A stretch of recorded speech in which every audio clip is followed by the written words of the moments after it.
नमस्कार मित्रांनो, सुस्वागतम. घरोघरी मातीच्या चुली या मालिकेच्या आजच्या भागामध्ये आता मधुभाऊंचा विषय आता कोर्टामध्ये निघला जातो. तेव्हा जानकी मधुभाऊंसाठी मी तिकडे सायलीला भेटायला बाहेर गेले होते असंच जेव्हा सांगते तेव्हा आता लगेच ॲडव्होकेट निंबाळकर म्हणतो की अहो मिलॉर्ड साहेब, हा मधुभाऊ कोण आहे त्याबद्दल आता मी तुम्हाला सांगतो. हे जे मधुभाऊ आहेत त्यांच्यावर खुनाची एक केस आहे. हा केसचा जो काही एक त्याबद्दलचा कागद आहे तर त्याबद्दलचा हा पुरावा. तेव्हा लगेच आता मधुभाऊवर जी केस चालू आहे तर त्यातील एक कागदाचा तुकडा मात्र ते आता मिलॉर्ड साहेब यांना दाखवतात.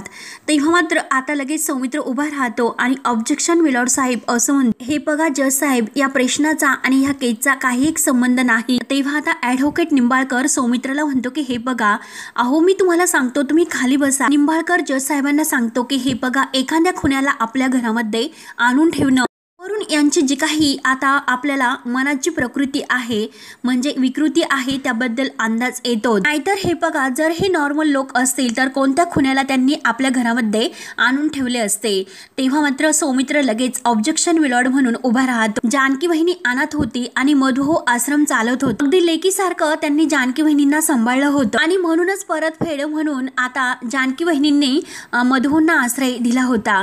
तेव्हा मात्र आता निंबाळकर ओरडतो आणि म्हणतो की ह्या फक्त बोलायच्या गोष्टी आहेत. बघा जज साहेब, एखादा खुनी माणूसच आपल्या घरामध्ये खुन्याला आणू शकतो.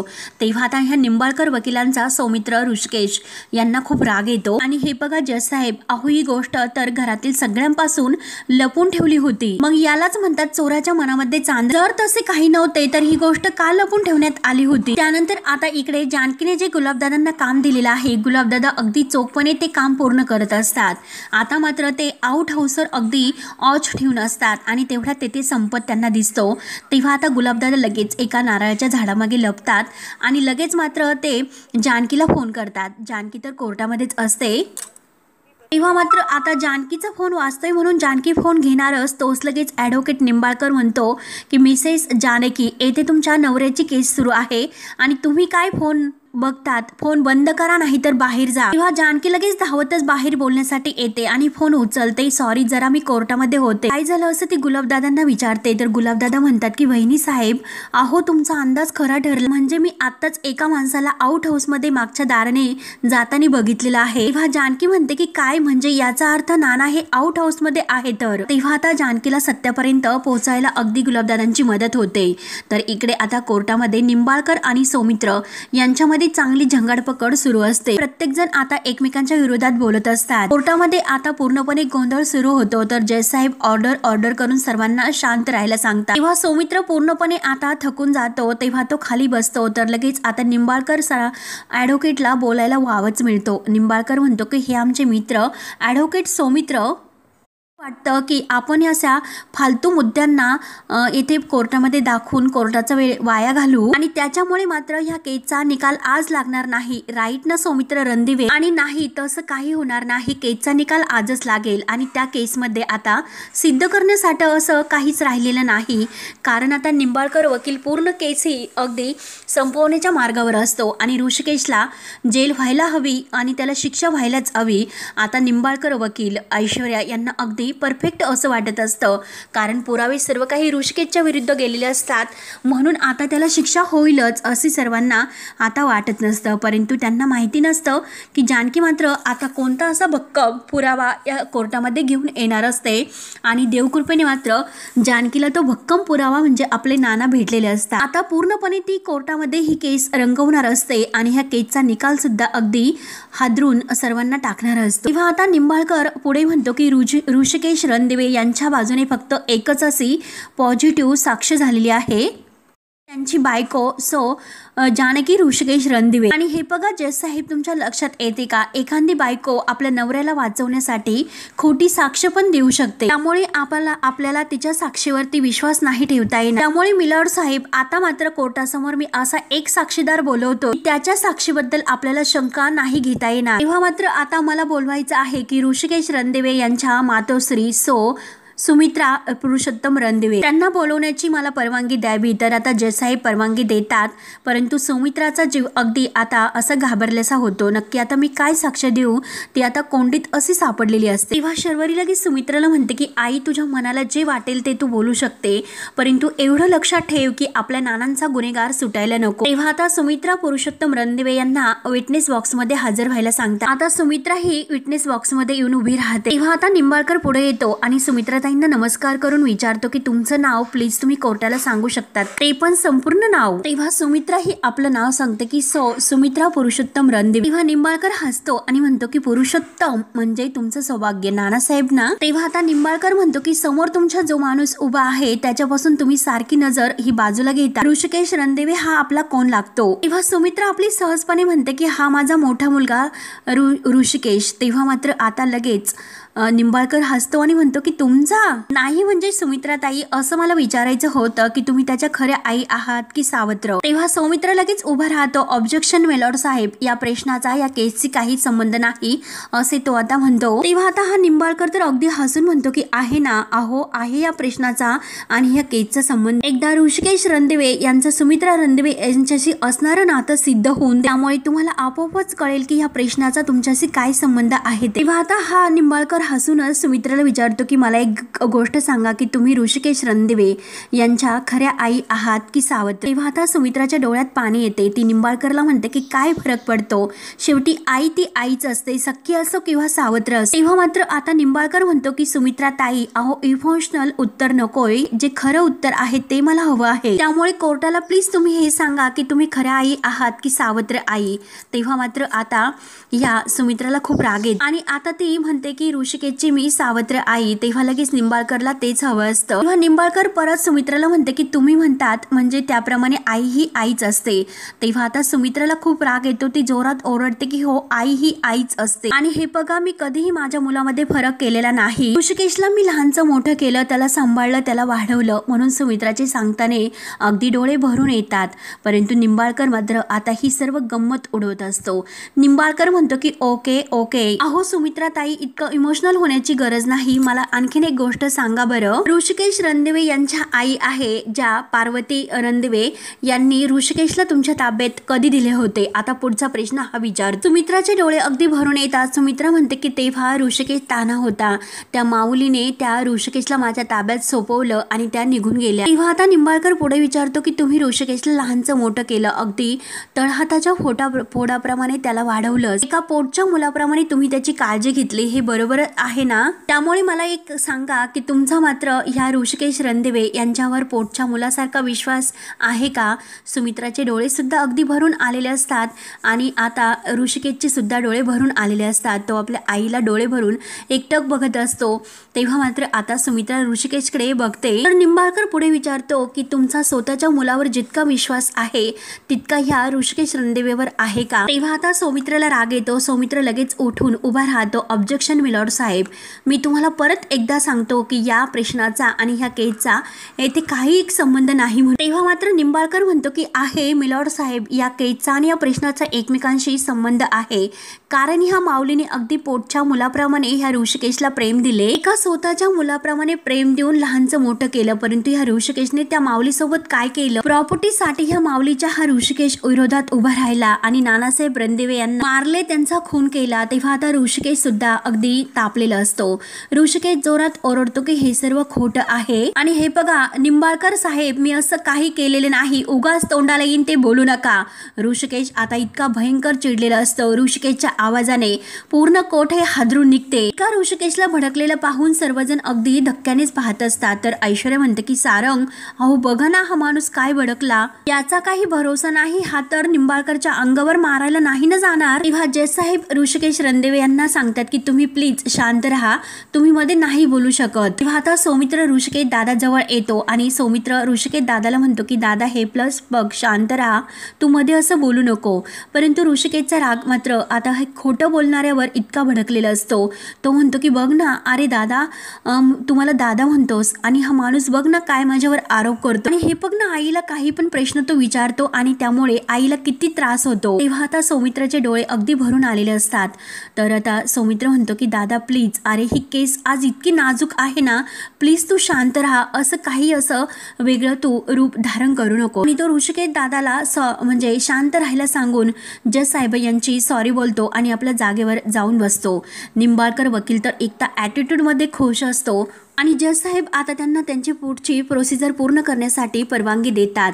निंबाळकर लगेच आता सुमित्राला प्रश्न विचारतो की तुम्हाला ऋषिकेश बद्दल काय वाटतं, म्हणजे ऋषिकेश रणदिवे यांनी तुमचं सौभाग्य नानासाहेब रणदिवे यांचा खून केला असेल किंवा नसेल का, तुमच्या मनाला काय वाटतं. तेव्हा आता डोळे भरून आपली सुमित्रा माऊली आपल्या ऋषिकेशकडे बघत असते आणि म्हणते सर्वांसमोर याचं उत्तर मी नाही देऊ शकत. तेव्हा आता ऋषिकेशला आपल्या आईचं अगदी प्रेम कळतं, आपल्या आईची माया कळते आणि त्याचा चेहरा खरंच एका माऊलीमुळे आज थोडासा खुललेला असतो. आपल्या आईचा आपल्यावर विश्वास आहे हे त्याला कळते. तर लगेच निंबाळकर विचारतो की का तुम्ही काय या प्रश्नाचं उत्तर देऊ शकत नाही.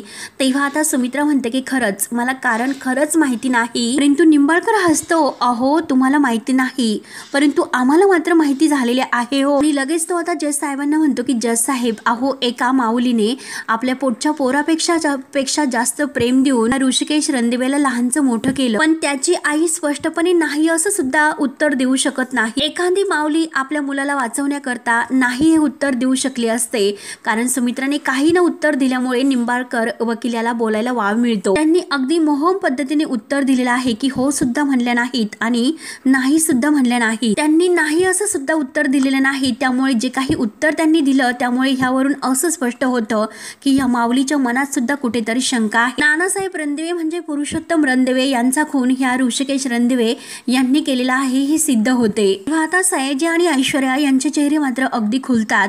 शर्वरीला अगदी तेच वाटत असतं. तेव्हा अवंतिका आणि सौमित्र मात्र आता हे सर्व पाहत असतात. त्यांना वाईट वाटतं कारण ऋषिकेशला वाचण्याचे चान्स आता फार कमी असतात. त्यानंतर आता जानकी धावतच आउट हाऊसच्या दिशेने येते, परंतु गुलाबदादा आता तेथे चक्कर येऊन पडलेले असतात. जानकी त्यांच्याजवळ येते, गुलाबदादा असं करते, परंतु गुलाबदादा बेशुद्ध असतात. तेव्हा जानकी समोर एक बादली असते, त्यातून काही ओंजळवर पाणी आणते आणि गुलाबदादांच्या चेहऱ्यावर ते शिपडते. तेव्हा गुलाबदादा कुठे शुद्धीवर येतात. तेव्हा आता जानकी विचारते की गुलाबदादा काय झालं, अहो तुम्ही असं अवस्थेत काय इथे. आणि तेव्हा या गुलाबदादांच्या डोक्यात मारलेलं असतं म्हणून ते आपल्या डोक्याला हात लावून पाहतात कारण रक्त तेथे आलेले असते. अहो वहिनी साहेब, जेव्हा मी फोनवर मागाशी तुमच्याबरोबर बोलत होतो तेव्हा मात्र कोणीतरी मागून माझ्या डोक्यामध्ये बांबू मारला. तेव्हा आता जानकीला टेन्शन येते. जानकी म्हणते की अरे देवा, परंतु कोणी मारलं, तुम्ही त्या माणसाला बघितलं का. तेव्हा गुलाबदादा म्हणत असतात की नाही हो वहिनी, मला बघेपर्यंत तो माणूस तर पळून गेला होता आणि त्यानंतर मी येथे बेशुद्ध पडलो होतो. तेव्हा आता गुलाबदादांना खूप त्रास होतो म्हणून जानकी त्यांच्या हाताला धरून त्यांना उठवते. तेव्हा आता जानकी म्हणते की मला असं वाटतं की नक्की त्यांना संशय आला असेल की आपण त्यांच्यावर नजर ठेवून आहोत म्हणून. तेव्हा गुलाबदादा विचारतात की वहिनी साहेब, आता मात्र आपण काय करायचं आहे. तर जानकी म्हणते की गुलाबदादा, आता मात्र असं वाटतं की त्यांनी तुमच्यावर हल्ला केला म्हणून ते गुंड आता येथेच असते. तुम्ही एक काम करा, गावात जा आणि शेतकरी मित्रांना घेऊन या, तोपर्यंत मी आउट हाऊस मध्ये जाते. परंतु गुलाबदादा म्हणतात की नाही वहिनी साहेब, तुम्ही एकट्याने जाऊ नका, मी तुमच्या जोडीला येतो. तर जानकी म्हणते की गुलाबदादा, मला काही होणार नाही. एकतर आपल्या हातामध्ये वेळ फार कमी आहे, काही झालं तरी आपल्याला नानांना शोधावं लागेल. म्हणते की प्लीज गुलाबदादा लवकर जा, इतक्या वेळात तुम्ही गेले असते त्यांना बोलून सुद्धा आणलं असतं, जा म्हणून ते आता गुलाबदादांना लगेच काढून गुलाबदादा धावतच आपल्या शेतकरी मित्रांना आणायला जातो. तोपर्यंत जानकी आउट हाऊस मध्ये जाते. तर इकडे कोर्टामध्ये आता जज साहेब ॲडव्होकेट सौमित्र रणदिवे यांना म्हणतात, तुम्हाला मिसेस सुमित्रा रणदिवे यांना क्रॉस एक्झामिनेशन करायचं आहे. तेव्हा सौमित्र म्हणतो की यस मिलॉर्ड साहेब, मला सुद्धा काही प्रश्न विचारायचे आहेत. तेव्हा आज मात्र एका माऊलीला प्रश्न विचारण्याची सौमित्रवर वेळ येते. त्याला इतकं वाईट वाटत असतं आणि सुमित्राला सुद्धा. तेव्हा आता सुमित्राला प्रश्न विचारतो की मिसेस सुमित्रा रणदिवे, जेव्हा जानकी रणदिवे यांनी नानासाहेब रणदिवे यांना जिन्यावरून ढकललं तेव्हा तुम्ही काय केलं. तेव्हा आता सुमित्रा म्हणते की मी जानकीला नानासाहेब रणदिवे यांना जिन्यावरून ढकलताना नाही बघितलं. तेव्हा आता सौमित्र म्हणतो की तुम्ही बघितलंच नव्हतं का. सुमित्रा म्हणते की नाही. सौमित्र लगेच म्हणतो की ऐकतात ना निंबाळकर साहेब, तुम्ही तर म्हणाले होते की जानकी रणदिवे यांनी नानासाहेब रणदिवे यांना जिन्यावरून ढकलून दिले म्हणून. तेव्हा सुमित्रा म्हणते की कसे की नानासाहेब रणदिवे यांची शाल मात्र जानकीच्या हातात होती. होती आणि हे ऐश्वर्याने मात्र आम्हाला असं सांगितलं की तिने मात्र जानकीला नानासाहेब रणदिवे यांना जिन्यावरून ढकलताना बघितलं होतं आणि आम्ही मात्र ऐश्वर्याच्या बोलण्यावर विश्वास ठेवला होता। तेव्हा मात्र आता लगेच सौमित्र विचारतो की म्हणजे तुम्ही स्वतःही बघितलं नव्हतं परंतु कुणाच्या तरी सांगितल्यावरून तुम्ही आता हा विश्वास ठेवला होता तर। आणि सौमित्र लगेच जज साहेबांना म्हणतो की बघितलंस का, म्हणजे सौमित्रा रणदिवे यांनी जानकी रणदिवे यांना स्वतः नानासाहेब रणदिवे यांना ढकलताना बघितलं नव्हतं, त्यामुळे हा प्रत्यक्षदर्शी पुरावा नाही होऊ शकत। आणि जे आरोप जे काही निंबाळकर सर करत होते की जानकी रणदिवे यांनी नानासाहेब रणदिवे यांना ढकलले, हे नानासाहेब सगळ्यांना सांगतील म्हणून ऋषिकेश रणदिवे यांनी नानासाहेब रणदिवे यांचा खून केला, सर्व स्टेटमेंट चुकीचं आहे। तेव्हाच्या जज साहेब सुमित्रा रणदिवे यांना त्यांच्या जागेवर बसायला सांगतात। तेव्हा सुमित्रा रडतच आपल्या ऋषिकेशकडे बघत असते डोळे भरून। तेव्हा निंबाळकर लगेच उभा राहतो आणि ॲडव्होकेट सौमित्र रणदिवे यांना म्हणतो की सौमित्र रणदिवे, म्हणजे तुमचं असं म्हणणं आहे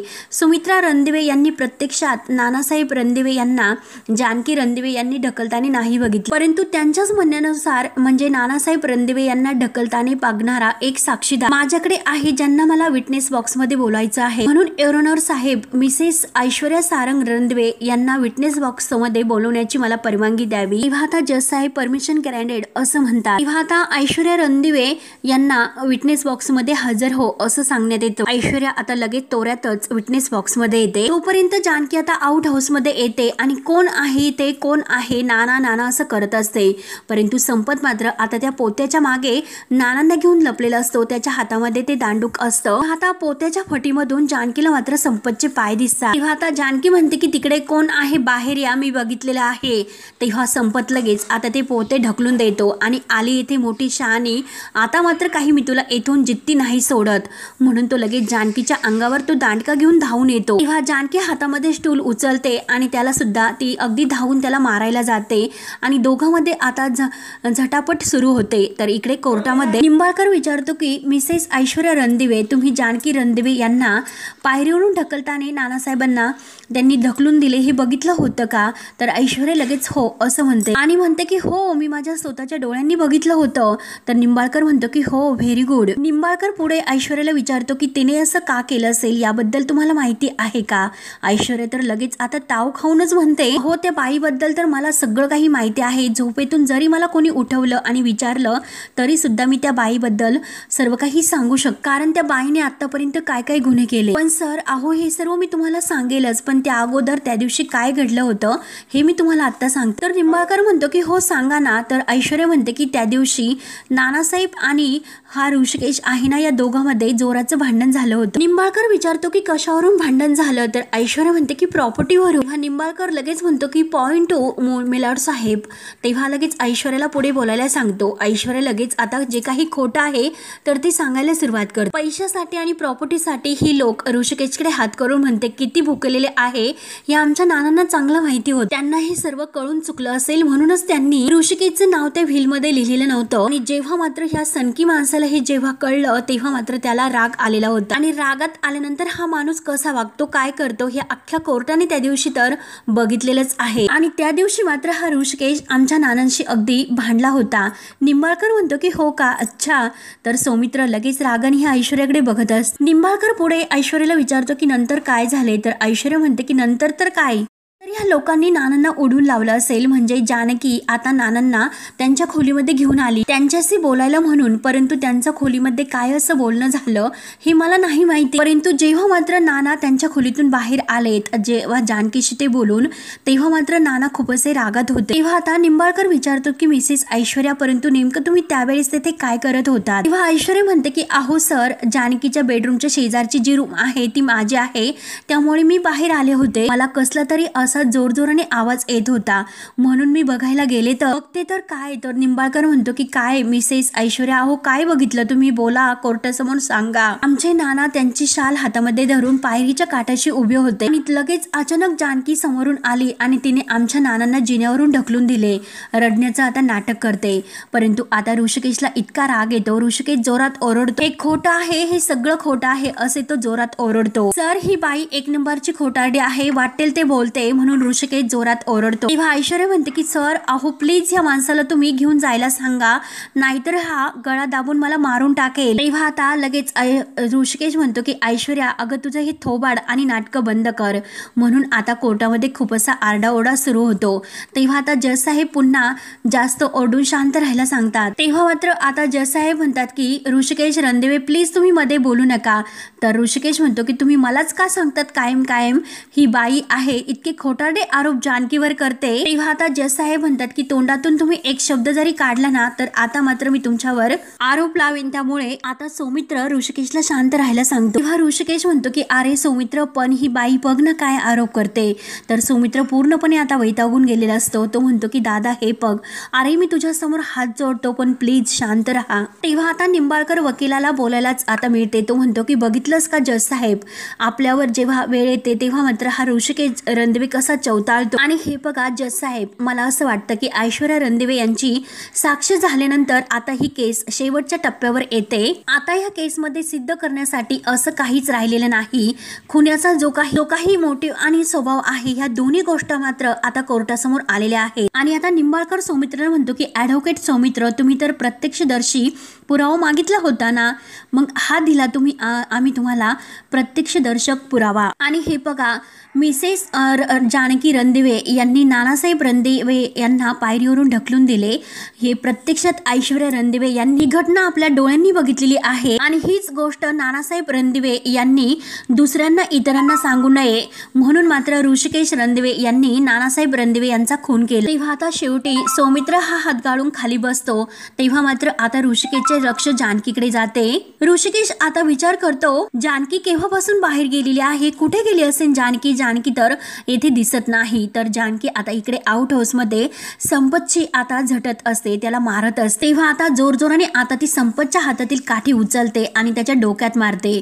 तेव्हा आता जास्त मार लागल्यामुळे संपत आता तेथे बेशुद्ध पडतो। तर तेवढ्यात आता जानकी इकडे तिकडे नानांना पाहते आणि तेवढ्यात मात्र पोत्यातून आता नाना ओरडण्याचा आवाज जानकीच्या कानावर येतो। जानकी पोत्याजवळ येते आणि नानांना ती आता बाहेर काढणार असते। तर इकडे कोर्टामध्ये निंबाळकर आता जज साहेबांना म्हणतो आता ही केस मात्र संपुष्टात आलेली आहे, शेवटच्या टप्प्यावर ही केस आलेली आहे। त्यामुळे मला असं वाटतं की ऋषिकेश रणदिवे हे दोषी आहेत हे सर्व पुराव्याने सिद्ध होते। आतापर्यंत मी जे काही कोर्टामध्ये साक्षीदार उभे केले ते सर्व त्यांच्या घरातीलच होते आणि जी डेड बॉडी सापडली आहे ती सुद्धा नानासाहेब रणदिवे यांची आहे। हे DNA रिपोर्टवरून सिद्ध झालेले आहेत आणि त्या हत्यारावर ऋषिकेश रणदिवे यांचे ठसे आहेत हे सुद्धा सिद्ध झालेले आहे। त्यामुळे आतापर्यंत कोर्टामध्ये जे काही पुरावे हजर केले ते सर्व आता ऋषिकेश रणदिवे यांच्या विरुद्ध आहेत। त्यामुळे हे सिद्ध होतं नानासाहेब रणदिवे यांचा खून ऋषिकेश रणदिवे यांनी केलेला आहे म्हणून। त्यामुळे मला असं वाटतं की हे सगळे काही पुरावे कोर्टाला निर्णय घेण्याच्या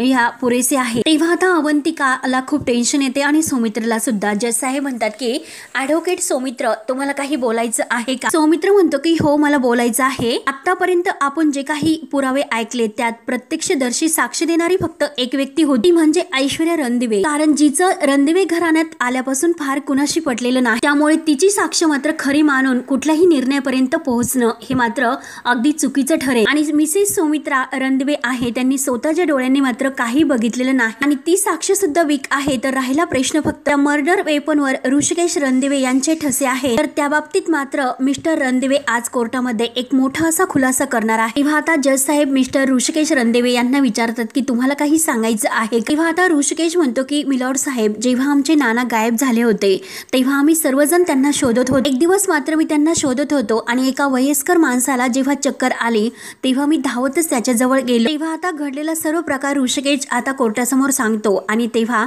घडलेला सर्व काही प्रकारावरून तो चाकू त्या पिशवीमध्ये ठेवताना त्यावर माझ्या हाताचे ठसे त्या चाकूवर आले असते आणि म्हणूनच त्या मर्डर वेपनवर माझे फिंगरप्रिंट्स आले। आता हे ऋषिकेशने सांगितल्यानंतर मात्र पूर्ण कोर्ट हे हादरते, परंतु निंबाळकर लगेच टाळ्या वाजवायला सुरुवात करतो। वा ऋषिकेश रणदिवे, क्या बात है, मस्त आहे तुझी ही स्टोरी। म्हणजे ही स्टोरी तुमच्या स्वतःची आहे की तुमचे वकील तुमचे भाऊ म्हणजे सौमित्र रणदिवे यांचे आहे? तेव्हा ते ऐकून आता सौमित्र म्हणतो की मिलॉर्ड साहेब, ही कोणतीही स्टोरी रचलेली नाही, खरोखर माझ्या आशिला सोबत झाले होते आणि आज मात्र त्याच्या ते लक्षात आले होते। तेव्हा निंबाळकर म्हणतो की या गोष्टीला सुद्धा प्रत्यक्षदर्शी असा पुरावा काहीच नाही आणि माझे जे काही मित्र आहे सौमित्र रणदिवे फक्त आणि फक्त आपल्या भावाला वाचवण्यासाठी निष्फळ प्रयत्न करत आहे हे दिसून येते। त्यांच्याकडे कोणताही असा ठोस पुरावा नाही की ज्याच्यामुळे ऋषिकेश रणदिवे हे निर्दोष आहे हे सिद्ध होईल ते, आणि जे काही मी कोर्टासमोर त्यांच्या उलट पुरावे आणलेले आहेत तर त्यातून ऋषिकेश रणदिवे खुनी आहेत हे सिद्ध सुद्धा झालेले आहेत। त्यामुळे मला असं वाटतं की जज साहेब कुठलाही वेळ वाया न घालवता तुम्ही आपला अंतिम निर्णय सादर करावा अशी माझी नम्र विनंती आहे।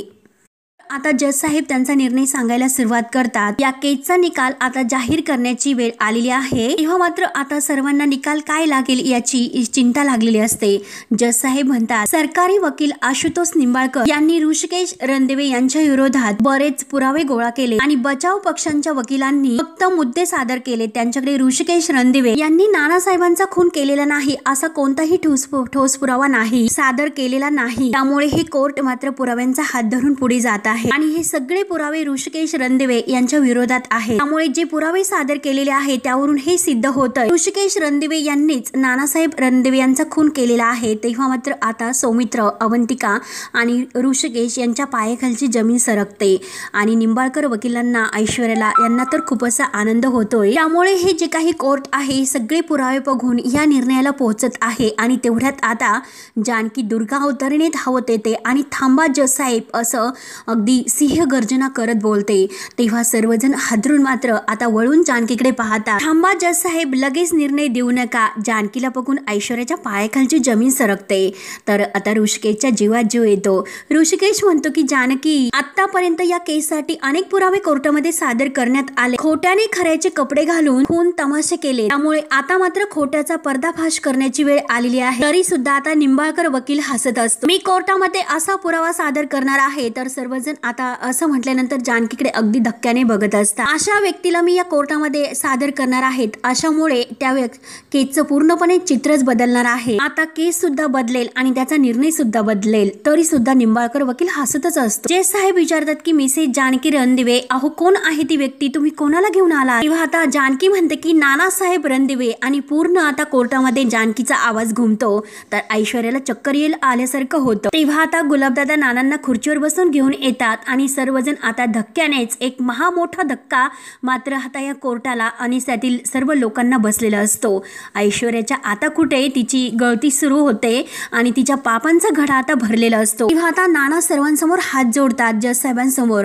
निंबाळकर वकील तर आता पूर्णपणे गार होतो। ऋषिकेशला, सुमित्राला, बाकी सर्वांना खूप असा आनंद होतो। नानांची ती अवस्था बघून सुमित्राचे डोळे भरून येतात आणि सौमित्राचे सुद्धा। जानकी आता आपल्या नानांना घेऊन पुढे येते आणि जानकी सोबत गुलाबदादा, गावातील काही शेतकरी मित्र असतात, सयाजी आणि ऐश्वर्या तर बघतच असतात। सारंग आणि सुमित्रा धावतच आपल्या नानांजवळ येतात। ऐश्वर्या बघतच असते, काय करू आणि काही नाही अशी तिची अवस्था होते। सारंगला सुद्धा खूप आनंद झालेला। सारंग तर आता वेडा ह्या सयाजीकडे येतो। जानकी आता नानांना घेऊन आता जज साहेबांच्या समोर येते आणि सर्वांचे आता इतका सर्वांना आनंद होतो, परंतु ऐश्वर्या आणि सयाजीचा पूर्णपणे आता तोरा उतरलेला असतो। तेव्हा मित्रांनो, हा भाग येथे संपतो। पुढील भागामध्ये जज साहेब म्हणतात की मी तुम्हाला शेवटचा प्रश्न विचारतो नानासाहेब रणदिवे। नानासाहेब म्हणतात की हो विचारा ना। तेव्हा जज साहेब म्हणतात, वारंवार या कोर्टामध्ये ज्याच्याबद्दलच विचारलं गेलं त्याच्याबद्दलच बोललं गेलंय आणि त्या प्रश्नाचं उत्तर तुमच्यापेक्षा बेटर कोण देऊ दे शकेल? तुम्हाला जिन्यावरून कोणी ढकललं होतं, जानकी रणदिवे की ऐश्वर्या रणदिवे यांनी? तेव्हा आता नाना मुद्दा म्हणतात की या दोघीपैकी कोणी मला ढकललं नाही। तेव्हा मित्रांनो, आता नानांनी का असा म्हणजे सांगितलं असेल हे बघणं आता खूप असं इंटरेस्टिंग ठरणार आहे। तेव्हा पुढे काय होतं हे बघण्यासाठी आता आपल्या चॅनलला नक्की सबस्क्राईब करत राहा। धन्यवाद।